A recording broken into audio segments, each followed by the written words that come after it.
हम सरकार को ये जताना चाहते हैं कि जो उसका हठधर्मी जो रवैया है वो गलत है और ये एक सांकेतिक रूप से हमें ये दिखाने की चेष्टा की है कि किसान वर्ग के साथ साथ आम जो मजदूर है और छोटे व्यापारी हैं उनसे गणतंत्र जो गण है वो हिंदुस्तान का आम आवाम है। जब वो गण खुश नहीं होगा तो इस तंत्र का कुछ नहीं बटना है। और गणतंत्र गण और तंत्र दोनों से मिलके एक हिंदुस्तान बनता है जिसको आज हम आयोजन करते हैं। 26 जनवरी 1950 से हम ये आयोजन राष्ट्रीय पर्व मनाते रहे हैं और हम ये सांकेतिक प्रयास किया है सरकार को समझाने का कि जब तक किसान और कमेरे की आवाज़ नहीं सुनी जाएगी हम उनका विरोध और ऐसे ही बहिष्कार करते रहेंगे।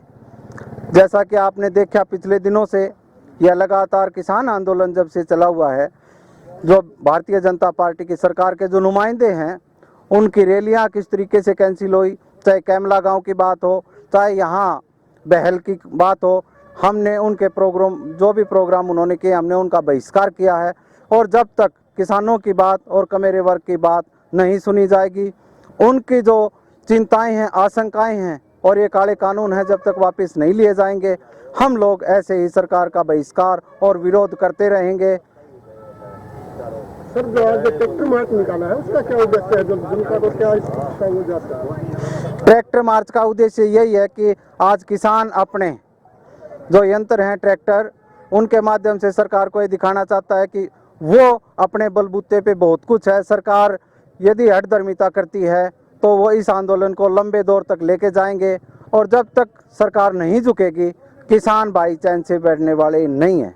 लेकिन बीजेपी सरकार कहती है कि जो 3 कानून है बिल्कुल किसानों के हित में है।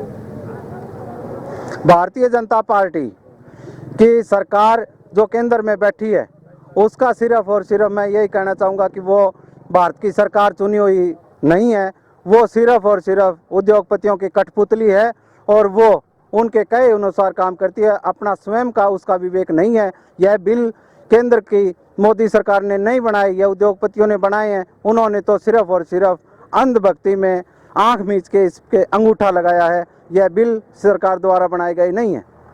आपने बताया कि 2 से 3-4 जगहों पर जो बीजेपी सरकार की रैलियां होनी थी खट्टर की जो मतलब असफल हुई, आप इसको क्या सरकार को क्या मानते हो, सफल है या सरकारी किस तरह से मानते हो? नहीं, इसमें असफलता का नाम नहीं ले रहा मैं ये कह रहा हूँ कि किसान भाइयों ने वो रैलियां होने नहीं दी और जब तक ये काले कानून वापस नहीं होंगे रैलियां तो बहुत दूर की बात हम उन्हें गांव के चौक में भी नहीं बोलने देंगे और गांव के अंदर नहीं घुसने देंगे। तो आप लोग जिस तरह से बता रहे हैं किसान एकता जिंदाबाद, किसान एकता जिंदाबाद, जिस तरह से आप सरकार के विरोध में लगभग 70-80% कह सकते हैं, 50 से ज्यादा कह सकते हैं लोग हैं, तो ये सरकार किस तरह से चला रहे हैं? आप क्या कहना चाहेंगे सरकार से, किस तरह से चलाएगी सरकार का? मैंने बताया कि सरकार में जो लोकतंत्र की परिपाटी है, भारत एक संविधान से चलने वाला देश है।